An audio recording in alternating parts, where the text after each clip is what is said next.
eye of wisdom. So you understand much more than what you see with your eyes. And it represents Lord Shiva. Yeah, what he said. So that represents Lord Shiva. So he is that knowledge, Ishvara, which is not covered by ignorance. Okay. So Triambaka Yajamane, now he is generally Lord Shiva. If you look at if you look at this knowledge and power from the standpoint of destruction, we call it Shiva, right? From the standpoint of that which gives rise to different forms that we call Brahma, then that which sustains, we call it Vishnu, and that which destroys is what we call Shiva. So normally what happens is our relationship with Shiva is what? Force of destruction is we are afraid, we don't want it to come near us. So here it's the relationship is turned around. Sugandhim Pushtivardhanam. What is Sugandhim? That which spreads its fragrance. And Pushtivardhanam, which nourishes us all. So how it's a change of relationship. How is it that you can have this kind of you see it as that which is fragrant, that which is nourishing us all. How the force of destruction can become nourishing for you? How? After destruction is creation. That means every destruction gives rise to birth to a new moment, right? So that means suppose there was no destruction in the universe. What will happen? You are born and you will just remain that. In order for you to grow, what? The cells have to leave the body, the new cells have to come. So that way, only when there is a destruction, there is a new moment coming into place. So that means when you begin to see, without destruction there is no night and day, without destruction there is no growth. So when you change your relationship with the force of destruction, you don't no longer see it as a threat to you, but you see it as something which is nourishing, which is actually giving you opportunity to grow, giving you an opportunity to actually progress in life. So this is Sugandhim Pushtivardhanam. Now, to this nourishing force, what are you asking? Urvarukam iva bandhana. Urvaruka is what? It's like a pumpkin, which is a ripe pumpkin, right? So what happens, when it is ripe, you can pluck it totally effortlessly. Even though pumpkin is so huge, it comes out. It actually grows underground, right? So it comes out totally effortlessly. So like how pumpkin comes out, a ripe pumpkin comes out so effortlessly from the ground without any effort, even though it's so big. In the same manner, bandhana. Bandhana means all my bondage. Let me come out of all my bondage. Let us come out of all our bondage. What? Mrityoho. What? Which is the biggest bondage?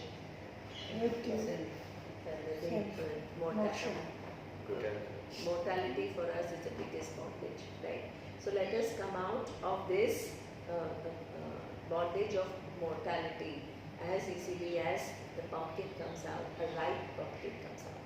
So how do you use it? You use it in 3 ways. What is the first way? So suppose somebody is ill, right? So that is a bondage, right? Now, this bondage, you can come out in 3 ways. One is you get well. So if your time hasn't come, so you don't know how long the time of Jiva is on this earth. So you don't know. So suppose you keep praying for the person to live longer. But in fact, if the time has come, then what happens is, even if the person may live longer, the suffering increases. So you don't want, because you want to live not to suffer more, you want to live to enjoy more, right? To be able to. So therefore, we say release from the bondage, but we don't know that whether the time has come or not. So if the time has not come, then let the person recover fast. If the time has come, then what? Let the person go. Because then it is pointless to hold on. It only increases that person's suffering and suffering of everybody around. Then the third thing is release from the bondage. What is the bondage? Then you can add mental afflictions. Because bondage, bandhana is not any given bandhana. So you can say, let the person come out, because a lot of our mental afflictions are not because what happens outside in the world, it's our non-understanding of what is happening outside that creates such a big picture in our mind, and we actually suffer from that. So when we are asking for freeing us from bondage, it also means all our mental bondage. It can include that, emotion, finally emotional bondages, because we have physical bondages, but we have a lot of emotional bondages which actually entangle us. So we are asking for freedom from that. And finally, what we are asking for release from cycle of birth and death. Because that cycle of birth and death itself, you come and experience the world as one individual. And then, and who are you? You are the truth of the whole universe. So now you've reduced yourself to one individual, and you are subject to the forces, and many things happen in your life not exactly as you want them to happen. So then there is frustration, so ultimately moksha that we are seeking is when we understand our true nature, and that true nature is much bigger than what you have settled for. So that means that freedom from cycle of birth and death as a result of knowing this reality. So freedom from bondage can mean physical, it can mean mental, and it can mean cycle of birth and death. And within physical, it's subdivided into physical and mental. So you want to be released from all forms of afflictions as effortlessly as the pumpkin releases itself from the ground when it is ripe. What a beautiful, it's a beautiful prayer. It's an extremely powerful prayer. People tell me things which are incredible. You know, when somebody, see, it's not easy to see people with long ligaments, right? But you love that person. So I have to, these are the things which are really happening one day now. So a friend of mine, she calls me, she comes to my classes and she's crying. She's crying because the doctors, her father is in Bridge Candy Hospital. And the father says, well, I can prolong the life of your father with all the machines. But, how long do you want? Because there is not much hope. So now, who has to make the decision? Do you continue with all these machines or you release? And it's a big responsibility. The person who makes it, so suppose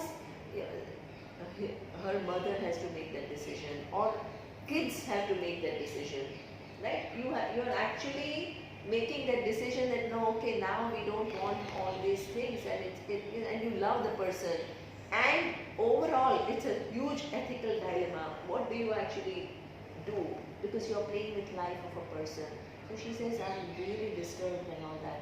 So I told her, I said, you know what, we don't know whether his time has come or not. So you can't pray one way or the other. You can't say let him go. You can't also pray that let him continue, because you don't know. So I said the best thing is to Mahamrityunjaya, because we are asking from freedom, but there, which kind of freedom? Which side it falls? Which side it falls, we don't know. So we leave it to Ishvara.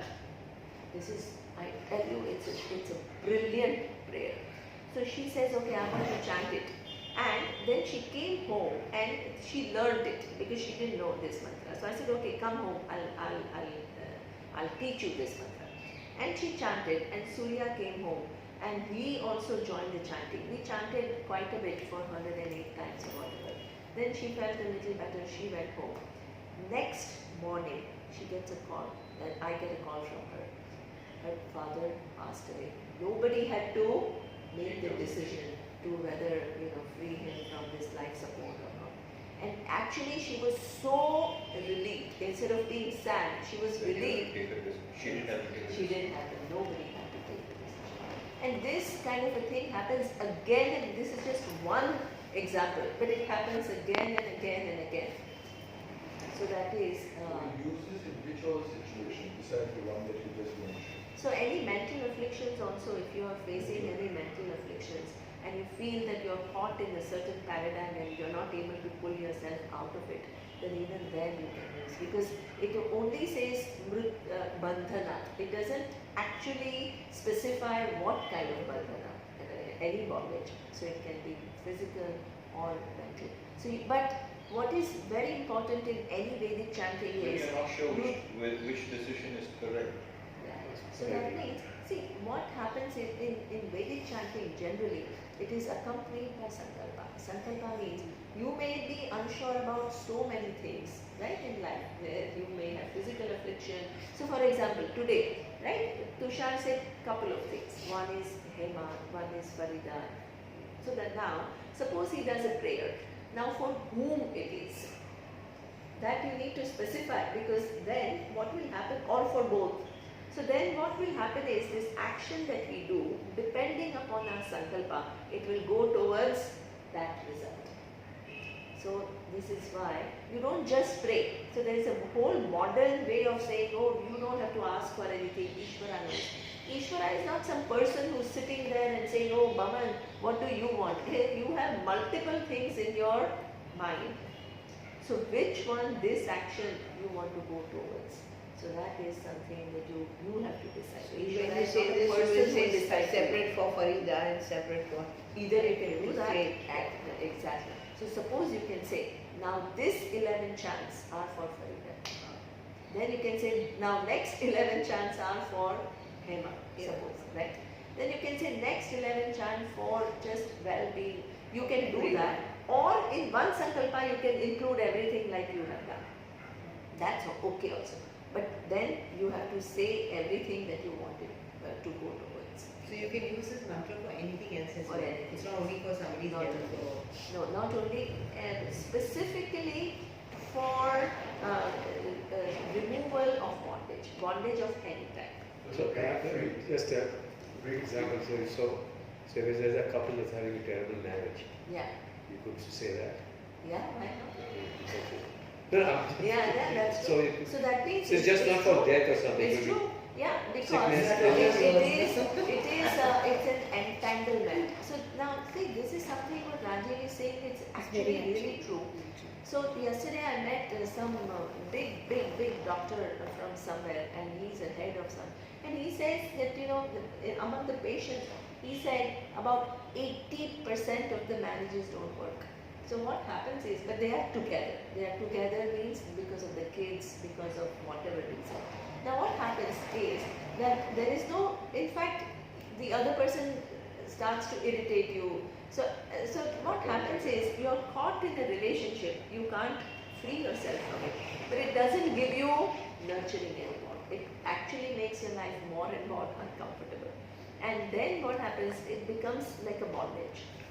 So now that when you are asking for freedom from bondage, please don't think that you are asking for divorce or anything. It can also mean what you are asking for clarity, where you, instead of just going on projecting and thinking that this person is like that, you begin to work in order to have a healthy relationship. So that means that you find yourself with entanglement. Now you want to free yourself, you don't know how. So you also use this teaching to help yourself, but then you also ask for help. Could it also be like, say, Tushar and I have been partners for 20 years and Yeah. it's not working out? Yeah, Or absolutely. all problem of family settled with my brother. So Absolutely. any kind of bond. Absolutely, it's an entanglement. Suppose you have a business situation where you want to part, right? But that parting is not easy because each one is looking at the situation from your own standpoint, and you feel this person is like that, the other person feels you are like that. So you are still caught in an entanglement. So what you need to do is that you need to first apply yourself to make sure that you are not being biased, that you are looking at the situation. See, when you look at the situation only from your standpoint, the other person seems like, oh, this person is like this. But when you lift yourself up a little bit and see the overall situation, and if you begin to make a decision which will definitely benefit you, it's not like, but also is not totally unfair to the other person. So that your ability to lift yourself up From a higher plane. from where you are not only thinking about preserving your self-interest and then squeezing the other person to the maximum possible. That is our mind. The mind will give a picture which will make us do that. So remove your ignorance So- and get clarity Absolutely. to make a better decision. Absolutely. So that means then you can use it for that because it is a bondage, right? All these entanglements that we have in our life, these are all, they weigh us down. As they weigh us down, our freedom is compromised. Our freedom, our cheerfulness, our enthusiasm, our living fully, it's all compromised. When is a good time to recite? In the morning or the So evening? anytime. All these mantras, you don't have only thing, little cleanliness. So a lot of people say, oh, as soon as I get up, I do that. Generally, we take bath. You know, these are the minimum things that we do generally before we recite mantras. So which is the Some best? sanctity attached to it. So you have to create that atmosphere. You know. So you have to be in a quiet place and then not like million things going around. So you have to find a place in your own home where it kind of connects you to, this is why, see, in Indian homes you always had altars. You had little puja rooms. You sit there, I tell you that your mind is now trained to, now, this is my time to relate to Ishvara. Ishvara is everywhere. It's not like you require that place. But what happens is, generally your mind is totally preoccupied with hundreds of things and you are not able to pull out. That place will now become what, okay, this is my time with myself connecting to Ishvara. So even if everybody else is present at home, right now you have withdrawn from all of them and you are keeping that time for your relationship to Ishvara, where you can actually fully unload and you can be yourself and you can be authentic and you don't have to pretend anything with Ishvara. And you can just pour out what you really think and ask for help. It really, I'm telling you, these prayers work wonders. They work wonders because what happens is we have layers of ignorance and we don't quite know, we just understand the first problem at surface level. But that surface level problem has many other multiple problems which we don't recognize. So that means you have to try to do that, but you have to ask for that. Which is the best version of the net to listen to? With the Oh. right, See, Vedic prayer, Bhaman, one has to be careful. Why? Because they come with swaras. They come with swaras means you can't start singing. So a lot of these things, Gayatri Mantra, Trambaka, these are Vedic prayers and you don't sing. So they sound beautiful, but it's like, suppose I say I'm rendering Mozart, and I start playing something totally different. You can't do that, right? You can't say I'm playing Beethoven and I do my own thing. Or you can't say I play this raga, I'm rendering this raga and then do your own thing. It's disrespectful. Otherwise just say I'm doing my own thing. That's wonderful. You don't say this is a raga and then go deviate. So same thing, the traditional chanting, Chalankari brothers are very good on web.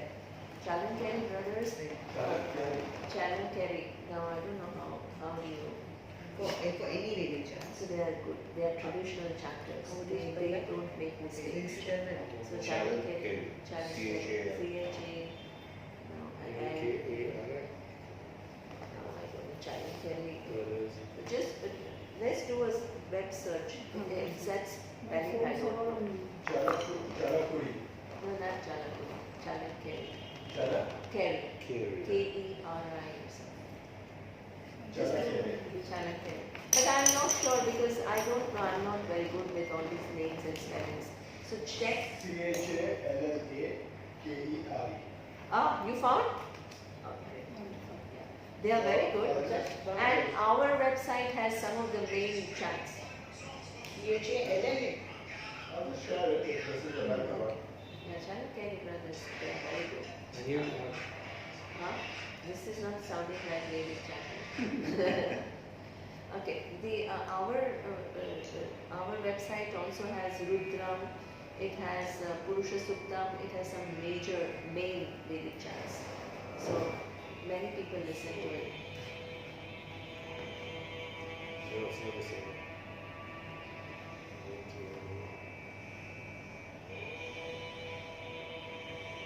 What is the chanting now? This is not a. Which one is the mantra? Mrityunjaya mantra. On the base.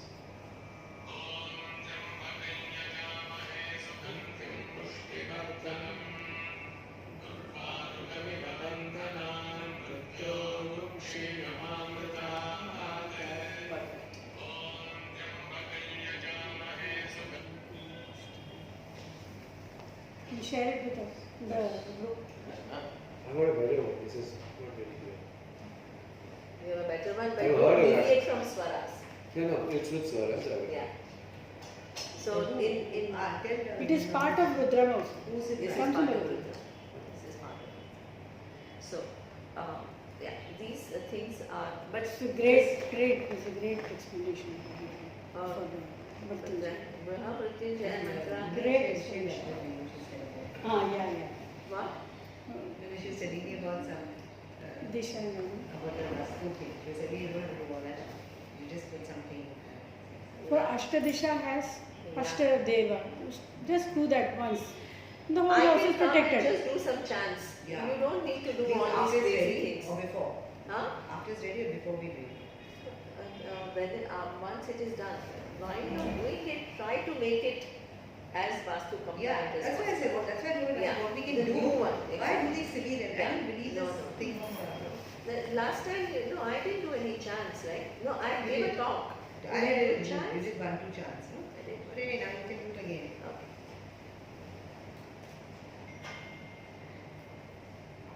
So you don't need to do it. Do the next one you can do Vastu compliant as much as possible. See, even this is almost, but Yeah. there are few things. See, we didn't have so many rooms, no? So we Yeah. have my daughters. We like to cleanse the environment, See. the apartment we are buying. Not only the Vastu and Which directions, one? also She did how your you use. live. We want to cleanse it. Cleanse it. Bad Yeah. That is true in Create- generally Graha Pravesh with all the Havan. Yeah, that's Yes, why they do. now all we We this are doing stuff. Havan before. That's a Havan is the best thing for that, right? Havan is the Yeah. best thing. Okay, chalo, let's start. Mai ananya yogena bhakti avyavicari. Okay. Who wants to read? Tusha? This entire line, Mai Ananya Yogena Bhakti Avyavicari. Vicharini, expresses the value of steadfast devotion to the Lord. Devotion characterized by non-separateness from Him. Lord Krishna, identifying himself as the Lord, decides the value, unswerving, Avyavicari. Vicharini, devotion, bhakti, by not combining with any other Ananya Yogena in me, Mai. It refers to a steady, unswerving devotion due to the recognition of my non-separateness from the Lord. Non-separateness from the Lord can be seen in two ways. Either non-separateness, Ananya Yoga, means that this Lord is not separate from me. This is a view that comes when I know the truth of the Lord, of myself and creation. From this knowledge, I can see that the Lord is never away from me. He is I am never away from the Lord. I am indeed non-separate from Him. Or we can also say that the non-separateness is in terms of seeing the Lord as my refuge. For me, there is no refuge other than Parmeshwara. Parmeshwara, Anya, Mama, Saranam, Sharanam Nasti. Nasti. The Lord is everything. He is my security. He is the source of my inspiration. By His laws come the result of my acts. He is the giver of the fruits of all actions. Karma Phala Data. Okay. Devotion. Just, no, 1 minute. Just can you stop here? What are the kind of two Ananya Bhaktis that he is talking about? What does it mean when he says there are two non-separateness, Ananya Yoga, and he's talking about two? So first of all, let me ask you, so he's not just, generally we think that the Bhakti is just, singing bhajans or, doing prayers. So that's our definition of our Bhakti. Now in this, he's expanding the meaning of Bhakti. Right? How is he expanding the meaning of our traditional view of Bhakti? How? By the first time. That we are not separate from Him. He and I are the Excellent. So one thing which is very, very important for you to understand is the prayer, our whole mental conception of God is what? Something higher, something other than you. And you are this small person and there is something which is a big force, right? So that bhakti comes from a certain understanding. What kind of understanding? I am this small individual and He is the giver. he is a giver and he is a much bigger entity. Now, this is any bhakta. Any bhakta will have this orientation. But these values are in the context of Vedanta. So ultimately, what do you want to understand? That he and I are the same. So you can't continue to have that same You can't relationship. You can't keep saying that you are the giver, you are the giver, you are the at giver. this end, right? So that means you have to change. Now, when you change, unfortunately, this is I think people who do the biggest disservice to Vedanta. They say, if I and Ishvara are one, why should I pray? Very common. This is the commonest the question that a teacher gets. And some teachers actually encourage that, and they say, yeah, that's true. Initially, you have to pray to Ishvara, but as you come closer to Advaita, your prayers and your devotion begins to reduce. This is not true. This is really, really not true. Your relationship with Ishvara has to change as a result of new understanding of what is Ishvara, but it cannot be eliminated. So, what does it mean? Then why you need Ishvara all the way in your pursuit of Vedanta? Why? Why do you need him all the way? Why do you need change relationship maybe because of change understanding, but you can't eliminate that Because relationship. of your basic questions which have arisen as to why the world is the way it is. So that's your starting point. And then to get to the end point you have to go through the whole understanding. Exactly. So Maybe because you're connected to everything and everything is Ishvara. excellent. These are facts. It's not like Vedanta is bringing something just for convenience. This is truth. What is the truth? Truth is that you are connected to everything. This is a fact. And how are you connected to? How am I connected to the star which is so far away? How am I connected? I don't see with my eyes that connection. How is that star helping or not helping my life, or what relevance that star has with me?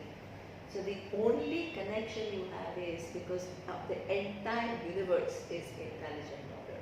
And each, this is what we call Indra's net.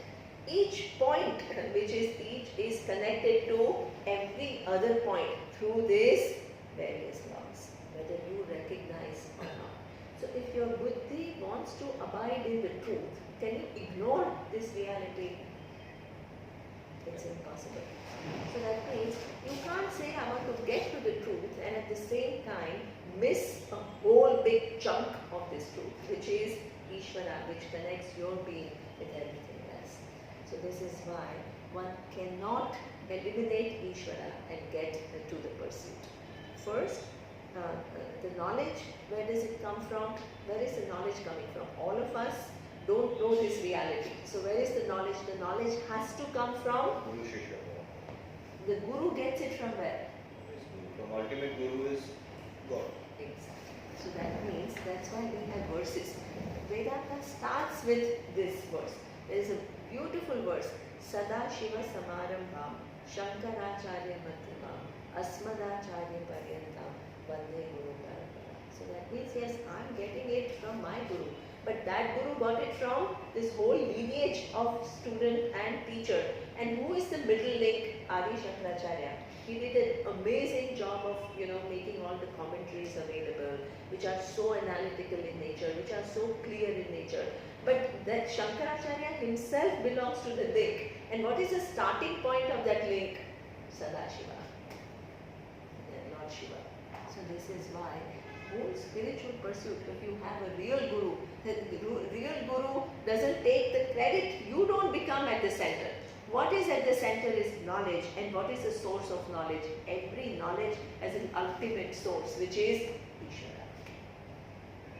So that means Now the knowledge is coming from Ishvara, and that is that which is going to release you from your ignorance. And you are not acknowledging the presence of Ishvara. Your starting point is skewed. Now, and then suppose you go, so that means that the whole tradition, the knowledge is, ultimate source of knowledge is Ishvara. All knowledge and all power where there is no ignorance. And for you, so you need, then Guru comes to you. How we ourselves are so ignorant, where are you going to go and search for a Guru? Who will you search for? Because you yourself are constrained so much by your own thinking, your own. So in this world right now, there are billions of people. How do you meet a person who knows the reality and who's capable of teaching you? It requires, suppose I ask you, how did you meet me? How did you meet me? Tell. So many. Through Rajiv. How did Rajiv meet me? Through Viraj. How did I meet Viraj? Do you understand? Connections within connections, within connections, within connections. Viraj's mom, my mom, they all come into picture, right? We all have to be born at the same time. And then we have to kind of, God knows which part of the world I was living, where Viraj was, where is the connecting link, Swamiji, how I met Swamiji, how he met Swamiji. Do you understand the links? That is, if you start thinking I control things, forget it. So that means you're meeting the right person who knows, and your ability to learn from that person, that also requires Ishvara's intervention. Otherwise it's not possible. You can meet the right person, but if your mind is all over the place, you don't even recognize. So many factors have to work. Then, suppose you meet the right place and you are interested in learning. Do you say, tomorrow I want to become the wise person? Is it up to you? If it was up to you, the day you meet the right person and you hear the first time the truth, you say, now I want to be the wise person. But it doesn't happen like that. So that means you can't bypass the laws of Ishvara. Vishal gives this example of hemoglobin in the blood. Yeah. And the ozone layer. Yeah. Maybe she can, which is amazing. So that means that the hemoglobin which is in our blood, so Surya shows this video, it is a brilliant video. So the hemoglobin that is in our We saw it in blood, We saw in Bangkok. they saw it in Bangkok. So how is that hemoglobin produced? It is produced through, the only source of hemoglobin iron is the stars. So there are all these activities of the star and the this colliding and and that brings hemoglobin in this, and you're carrying it in your blood, and it Billions is of years. performing billions of years of activities. And right now it plays such an essential part. Hemoglobin is iron, without which if you're anemic, there is no. This video is on the net. TED, this is something. It's a TED talk by Tom Chi. It's a brilliant. He's the Chinese, Taiwanese, and he was a fellow at Harvard or MIT or somewhere. Where he's actually talking about that this interconnectedness. It all seems like these spiritual ideas, which is like wishful thinking. Where we are all connected, we all have to, but it doesn't seem to have any real basis. So he says, if you look at it from scientific standpoint, the world is interconnected, and in all these examples that he gives, it's all scientific. How your existence is connected to the stars and the activities, and it is like, and what connects it? There is an intelligence which connects it. In this phase, Parmeshwara, Anya, Mama, Sarvana, Nasti, where is it from? The balance is found in the Vedas? No. So here he is talking about two things. So now, first, you can't eliminate Ishvara in your pursuit of Vedanta. Why? Because ultimately you also need to understand I and Ishvara are one. So if Ishvara is not there for you, what? Do you understand? So there are so many intellectual problems if you try to eliminate intellectual, existential problems. All your growth as a human being, your connection with everybody, compassion, understanding, all these values, law, dharma, where does it come from? from your understanding of Ishvara as that intelligence which governs my interaction with everybody else. So how are you going to get to this final reality without bringing in all these understanding? So therefore, you need Ishvara for Vedanta. There is no, Swamiji should be very categorical. Without Ishvara, there is no Vedanta. If you try to make your Vedanta minus Ishvara, it becomes Devanta. It doesn't remain Vedanta. It's your own imagination. Now, then there are two stages of this kind of a relationship. One is, he is explaining in the second para. What are the two stages of this relationship? One is the ultimate reality that the person understands as a result of the pursuit. What is that? I and Ishvara are one. Right? That is a culmination of your spiritual pursuit. It results in this understanding. Now, before it results in this understanding, this vision becomes yours. You can't pretend that I am Ishvara. Otherwise, it becomes superficial. You begin to say that I am Ishvara are one, and so therefore, what is there for me to do? This is like really, pointless. So therefore, till you understand, you still have a relationship with Ishvara. What kind of relationship? The second. Giver and the Exactly. What is that thing that there is no other Sharanam for me other than Ishvara? What does that mean? It doesn't mean that, see, he uses a kind of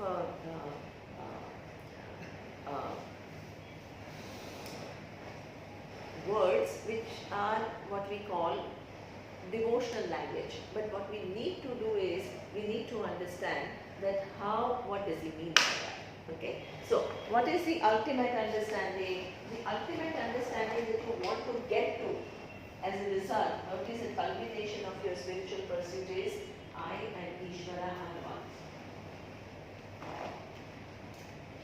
This then becomes Ananya Bhakti. You are still a Bhakta. You are still what? Somebody who is connected to Ishvara, but in a way that you understand I and Ishvara are one. Right? Now, till you understand this reality, what happens is, you still have to say, Ishvara is my refuge. What does it mean, Ishvara is my refuge? Can you be outside Ishvara's border at any given point in time? Right now, I haven't yet understood the final reality. My mind is working. What is happening? Hundreds You of know that there neurons. is a bigger, higher order, but You're part of them. you still think of yourself separately. You still haven't understood, so don't pretend that you understand this. You still remain an individual, right? Because who's trying to understand, right? You remain in awe of a higher authority. So that means this small person feels isolated, is struggling. This is how we first come to Vedanta, right? We are struggling in so many areas. We are searching for fulfillment. We are kind of stuck with some emotional loads of either resentment or low self-esteem, whatever, or some dissatisfaction.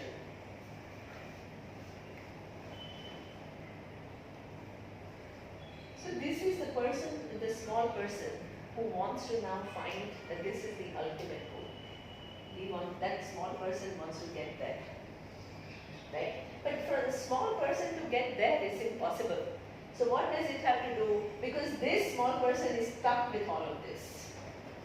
So you can't say my mind on one hand is feeling isolated, is struggling, I'm searching for fulfillment, and there is some resentment which is lying in my head, and there is some dissatisfaction. At the same time, the other part of the mind says, I'm Ishvara. Do you understand the incongruence of this kind of a thought? What happens? You're feeling this and you're superimposing this idea. You have to say that please help me. Wonder. At this stage. Super. You understand? At this stage, if you try to be this, sometimes if you don't have a proper teacher, Vedanta students become more abnormal than normally abnormal people. because you are stuck here, but you are trying to pretend to be this. So imagine the kind of confusion that you live with.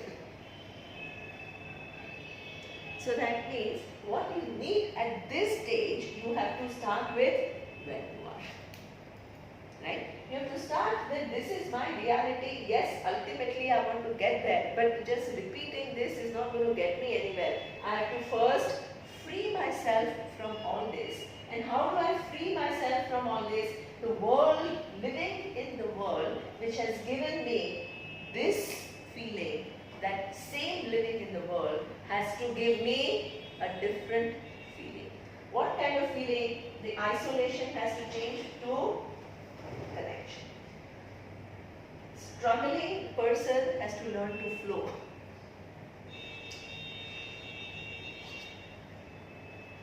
The person who is constantly searching for fulfillment and is dissatisfied and is grabbing things has to become a contributor.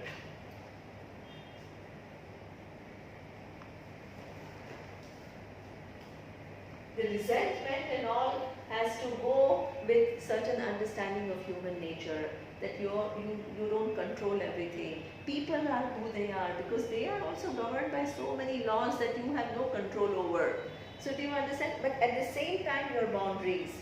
All this requires a lot of intelligence, right? So that resentment has to change into accommodation, gratitude, accommodating others who are different from you, gratitude. At the same time, at times you require boundaries. You need to define boundaries, but without resentment. So all these changes have to take place, your boundaries. And dissatisfaction into gratitude. Let's put gratitude here. How will this happen? How will you change from this, the same world you have to live, and you have to change from being this person to this person? How will that happen? What is the connecting link? What can you understand about the world which will change your relationship with the world?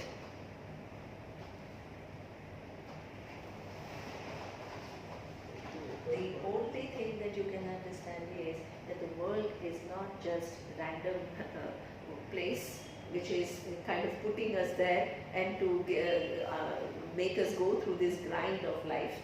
It is extremely intelligently put together. For us to grow and learn. For us to evolve, to grow, and to come to this final understanding. So who puts it all together? All these opportunities, your neurons are working, your eyes are working, everybody else's eyes are working, everybody else's neurons are working, your interaction. Then you are given the sun, you are given the moon, you are given the waters, you are given the tree, you are given everything within which all the interactions take place. So what is that intelligence which connects you to everything?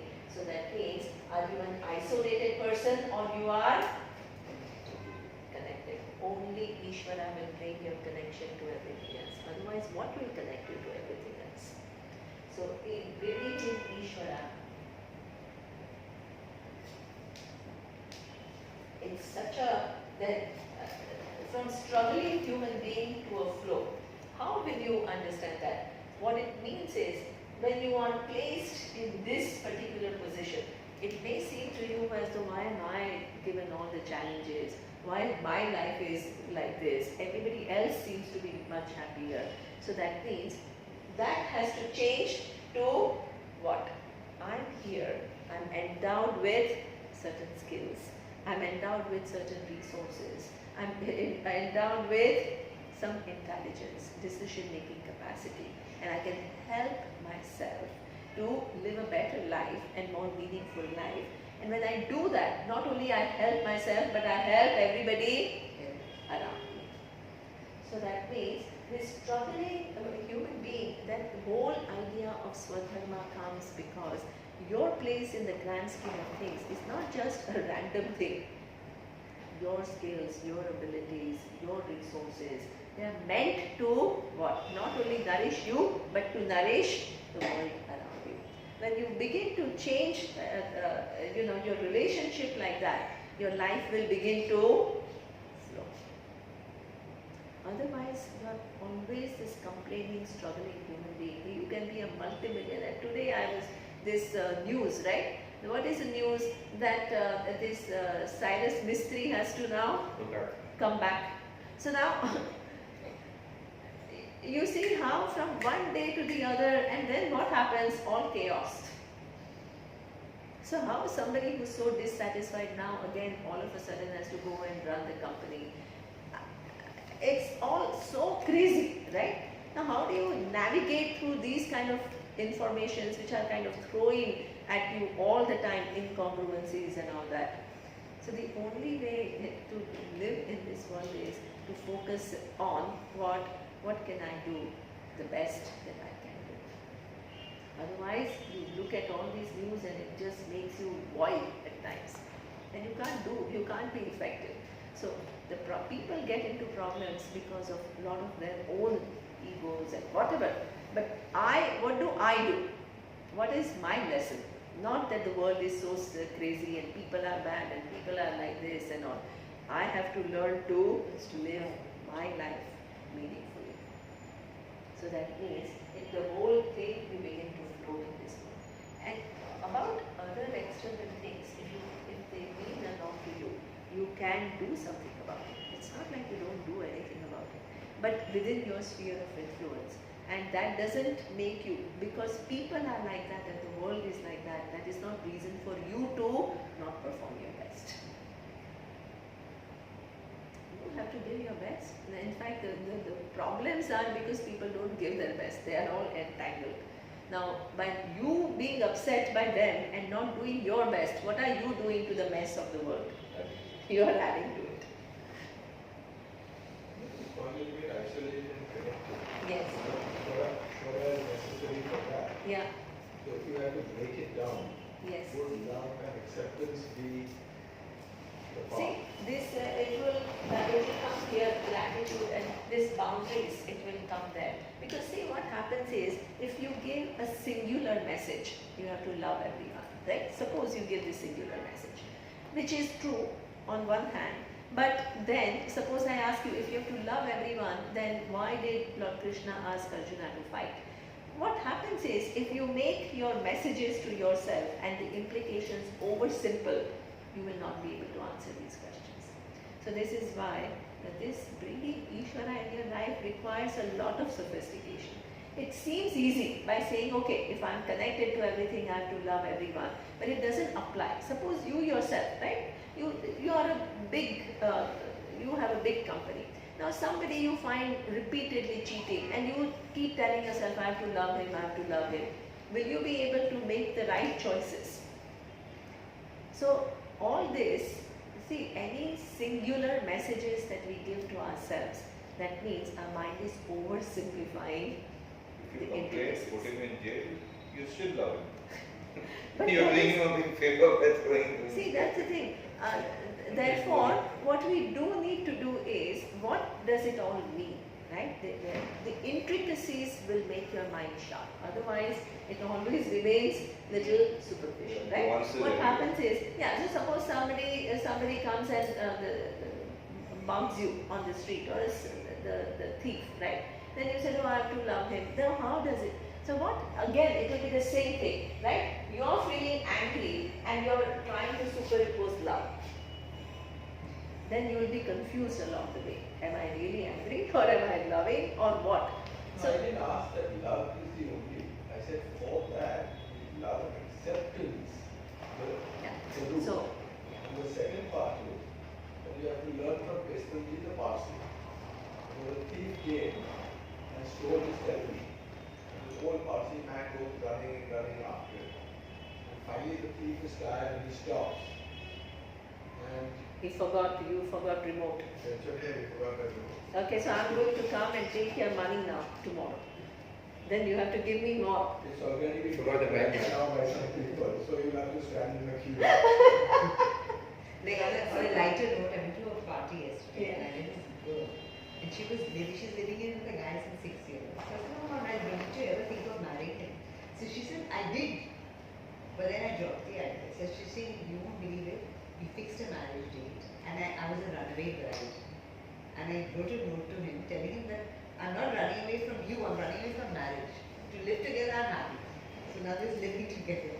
Like it's really funny the way he said it.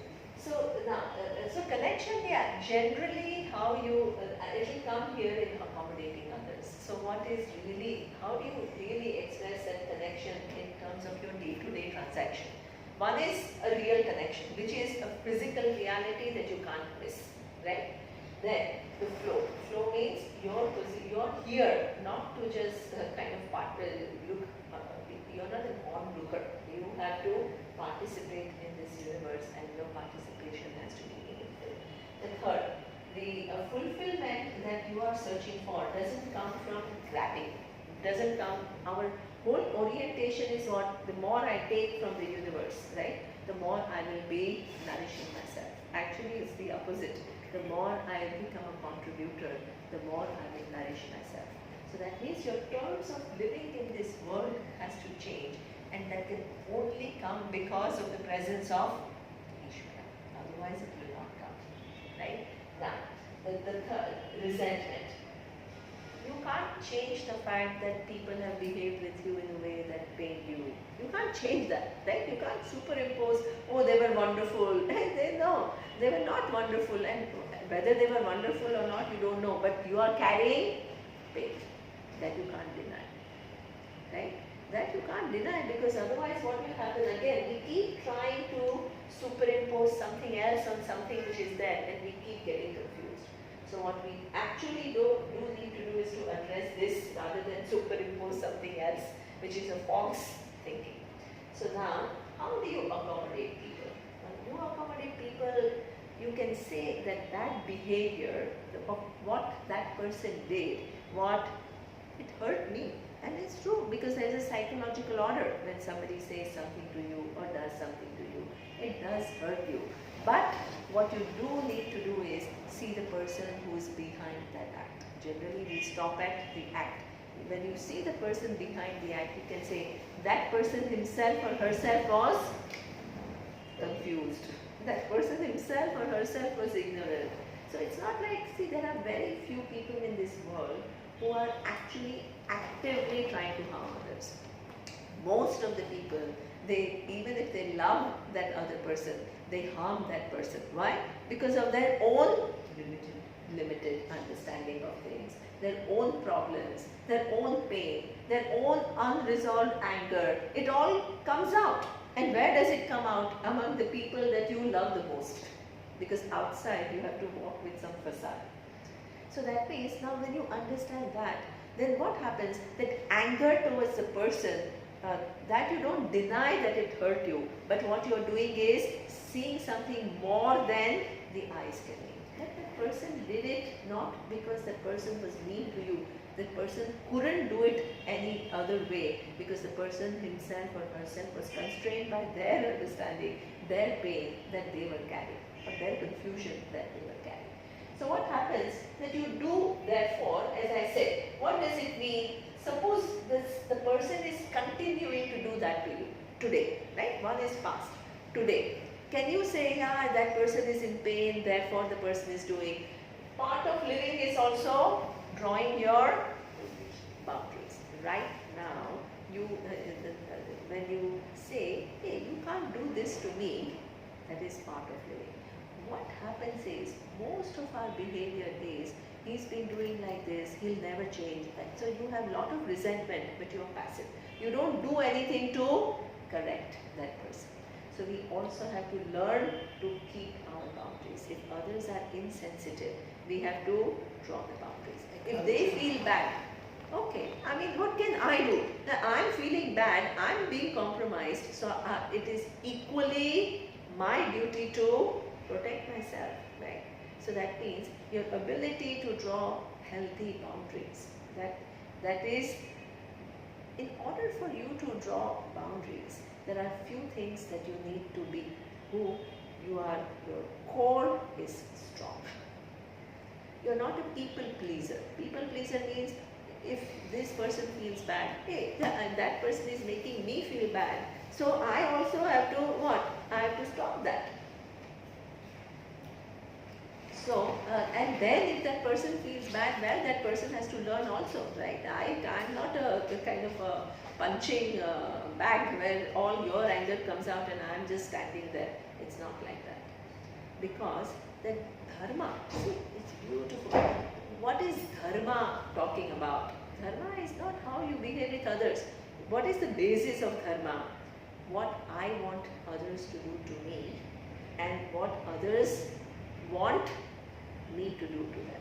Both have to be considered, not only one thing, right? If I keep considering you, you don't want to be, confronted with something unpleasant. But the same rule applies to me, that I also don't want to be confronted with something which is unpleasant. So it is my duty to protect myself. If I don't protect myself, I become a football. So that means this love with boundaries. Love without boundaries is, it opens a room for abuse. Weakness. We are not talking about weakness. We are actually, spiritual person is a strong person. It's not a weak person. And that whatever you do comes out of your expansion, not out of your fear that, oh, if I do this, what will other person think? That is fear-based decision making. And wanting to be a people pleaser, wanting to be good and wanting to be considered a good human being. Wanting to be considered a human being means what is the easiest way to be considered a good human being? You just keep saying yes to everyone. Then you are a good human being because there is no friction. But in the process, this is not, and you try to see lives of people who have zero resistance. Where do they land up? They are miserable themselves because, and others also don't like them. So many people, Lose value. you lose value, nobody looks up to you because what? You are just a people pleaser. Nobody likes people pleaser. People like people who have a certain strength, who have a certain clarity, who are able to stand up for issues, who are able to say what they think. So you have to evolve, it has to be that. And that is what being in alignment with Ishvara. So your expansion has to come from strength and care and not out of weakness and, oh, that person, what will he think or she think? That's not the point. Your decision making has to come from what you believe in. They don't come from how will that person feel. And that person is fickle. That person will feel whatever you feel. They feels. That's not what you. Yes, you don't want to hurt other human being unnecessarily. That is part of your expansion. You understand? So therefore, this is when you become an accommodating person, you understand the behaviors, where they are coming from. So there are no resentment for you, but it also comes with boundaries. It comes with boundaries that just because that person has a painful background, that doesn't give person the license to abuse me. Right? That person has to at some point take the responsibility and make those changes. Whether that person actually takes those responsibilities or not is not in your hand, but you have to say it. Every time you have to say it. Then leave it, because then there are so many laws which govern how much the person is going to change, whether the person is going to change or not. That you don't know, right? But at least when you do what you have done, there is no resentment and there is proactiveness in your life. Then, and this is all with Ishvara's law of dharma. See, our simple understanding of dharma, which is don't cheat, don't lie, don't hurt, it's expanded to such levels of sophistication. Bhagavad Gita. Otherwise, if you just go by that, don't cheat, don't hurt, don't lie, don't hurt, then why is Lord Krishna asking Arjuna to fight? You can't reconcile. So our understanding of dharma has to become much more sophisticated. And that comes through Ishvara's law of dharma. Each of this stage, you require Ishvara. Then gratitude. Dissatisfaction is, our human mind is such that when everything is going well, you don't pay attention. One thing doesn't go well and you're dissatisfied. and that dissatisfaction keeps running through you and it becomes bigger and bigger and bigger. So that means so many things are working for you.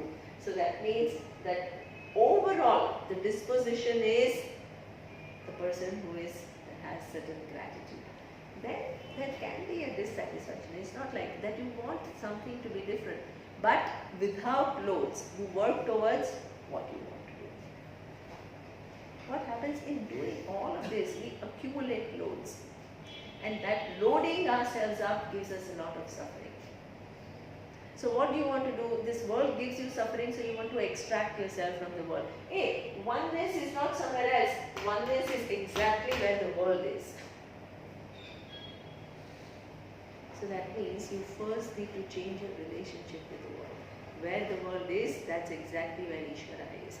Where Ishvara is, that's exactly where truth of Ishvara is, not somewhere else. So that means all this will require Ishvara. Without Ishvara, how will you get out of this mindset? So at the time that you are growing, this is what, in each of these changes that you are making, you find yourself helpless and going back to your previous orientation. So now, what do you need to do to move from here to here and in acknowledging your helplessness? This is what we say. This is the second Ananya form of Ananya Bhakti. What is the second? That hey, while I am trying to get there, this is my reality today. And this reality has to change to this reality. And this reality change, I am helpless at times because I keep going back to my old tendencies, my old orientations, my old. So that means I need to lift myself up every time and I need to move myself towards here and I need Ishvara's help at every level. You need Ma Saraswati. You need Ma Saraswati, you need Ma Lakshmi, you need Ma Durga. You lack sometimes power. You invoke Durga to say, give me the power, to give me the strength to become this person who then deserves the knowledge. You lack. Do we not have a bias towards Lakshmi compared to Saraswati? Should it not have been the other way around? Both. So what is interesting is, Swamiji used to say that you need both. See, we have. But the bias should be against forward. Yeah, that's true. See, one thing, Tushar, is interesting. I think knowledge is, once you have that knowledge, Lakshmi is easier to. So say multi-millionaires and billionaires. Sorry? So say multi-millionaires and billionaires. So, now what, it's true that we have beautiful, see, our whole Vedic tradition, Tushar, has a bias towards knowledge. Yes. Who is, see, I don't need to talk about the caste, that's not at all an issue. That Brahmana, what does Brahmana stand for? Brahmana was never rich.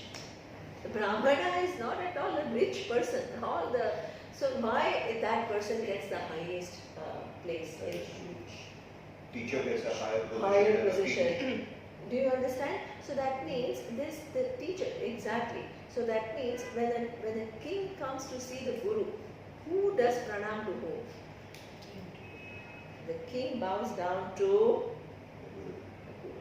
So that means our culture, this is why this Vedic culture, it has all its priorities, right? So that the knowledge is the highest. Then you can have a simple living, and you can be a very ordinary person in terms of where you live and whatever, but you get respect because you have knowledge. So this is something which is our Vedic whole society, the basis of the society is knowledge and it gets the biggest respect. Is it also like Sattvic? Over a period of time, what has happened is, that the other societies, the Western, they don't have this structure at all. They are just living. They don't have the Vedic vision behind them. So what happens? The person who has a bigger Mercedes or bigger house, so now what happens to Indians? emulate all of that and we forget our whole tradition. Germany is the only country in the world where the teacher is a very highly paid job. Even in the US, for example, you try to go to Ivy League school, how much do they charge? They charge a lot of money. Why still people go from around the world? Because they value knowledge. The professors are paid extremely well. That's why they become Nobel laureates. Do you understand? So any society, even in a modern context, right? How US has built this center of excellence because the people who have knowledge are respected.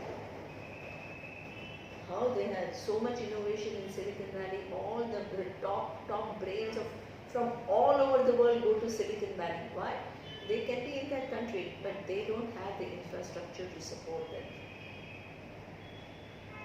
So that means even the Western societies are changing now. I mean, knowingly or unknowingly, they also, the countries have thrived where knowledge is respected.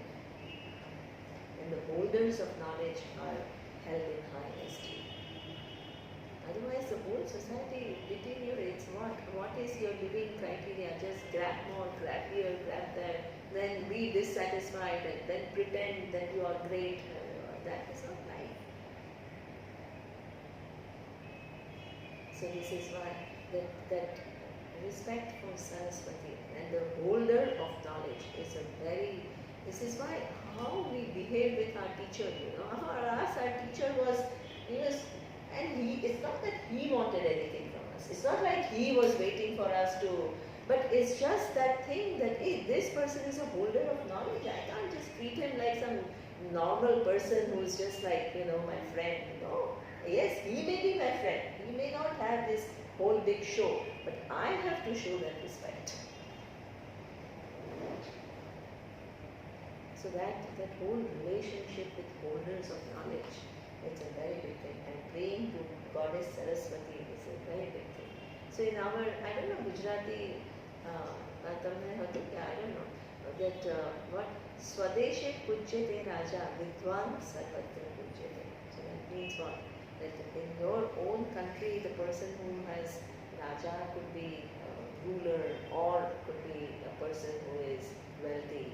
But a Vidwan is the person who is holder of knowledge, is worshipped everywhere. Because of the clarity that person enjoys. So that means one has to learn to be that person. So this is all going to happen. Exactly. All this requires a lot of knowledge. And where is that knowledge going to? This Vedanta is overall nourishment to this individual. That nourished individual further understands this knowledge. I am Ishvara. So this relationship is absolutely necessary, which will enable you to shift from this to that first. And this is what he says, Ishvarat Ananya Sharanam Maharas. Yes, what Swamiji is saying is very big. These are big things. What happens is when we read, we don't see the bigness of what he's saying, but he will explain now. Okay. Huh? It's time? Isn't it? Okay. So just 5-10 minutes, can we do? Yeah, I'm okay. You have to go? I don't have to go. I need to go by 10:40. 40 to 11? I have to go. 10:40? Then we'll stop at 10:40. 10 minutes. Go ahead. Now it will be much It's easier. 10:38. Or 10:38? Oh, then 5 more minutes. 5 minutes. Devotion based on the second way of looking at the Lord is very helpful in preparing my mind for self-knowledge, in which I can see my total separateness from Him. It is through devotion to the Lord, as the one who gives the result of action, that I can maintain that poise of mind called Sama Chitta, Chittatva. described in the last study. There it was said that Sama Chitta, sameness of mind in the face of desirable or undesirable results, is made possible by reducing all situations to facts. Easy to say, but how do I bring about a factual attitude toward all that comes my way? This factual attitude, Samachittatva, will come when I view all results as coming to me directly from the hands of the Lord. Being human, my behavior is not tightly programmed by my instincts. I have been given the freedom of choice over actions, but the result of my actions are not something that I can choose. The results come from the Lord. I can choose to act, but once I have acted, I have no further choice. I cannot prevent the result from occurring. Once the act is done, and that result may or may not be the result I expected or wanted.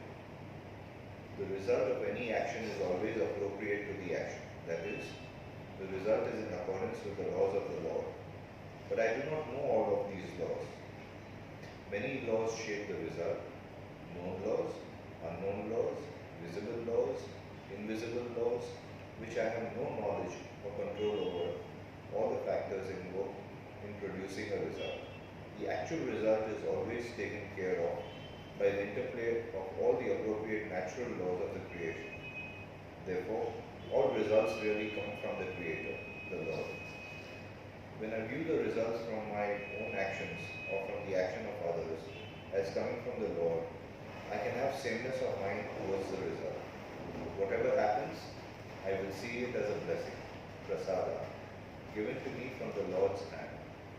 Prasada distributed from the altar is always acceptable, whatever it may be. I don't question it because it comes from the Lord. I accept the Lord as the giver of the fruits of all actions. He never fails, nor do his laws ever fail. Therefore, towards the operation of his laws, I have an attitude of prasada. This graceful acceptance of whatever comes to me from the Lord is called prasada buddhi. There is no regret, there is no failure, there is no elation, there is no depression. The attitude is simply graceful acceptance. We'll stop here. Just what do you think he is talking about here in this context? I think we should have said that there are 4 results to any action. Excellent. So that means a lot of our dissatisfaction, this struggling, dissatisfaction, a lot of our dissatisfaction belongs to what? When things don't happen our way. So the results of the actions, there are 4. Which are the 4, Tushar? It happened. Equal to, Yeah, equal to, less than, more than, less than, more and than, different. and Completely opposite. different. Opposite or different. Yeah, opposite. So now, it may seem as though less and opposite will make us all, it make us enter into dissatisfaction, struggling, lack of fulfillment, resentment, isolated. In fact, all these will get triggered, right? Less or opposite.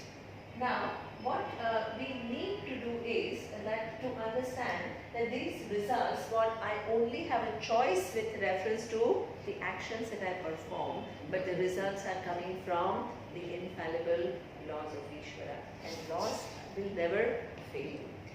Laws are impartial, right? So that means please don't think that, suppose when something happens which is challenging, don't look upon it as, oh, this is a punishment from either Ishvara or it's a punishment for my actions that I have done in the past.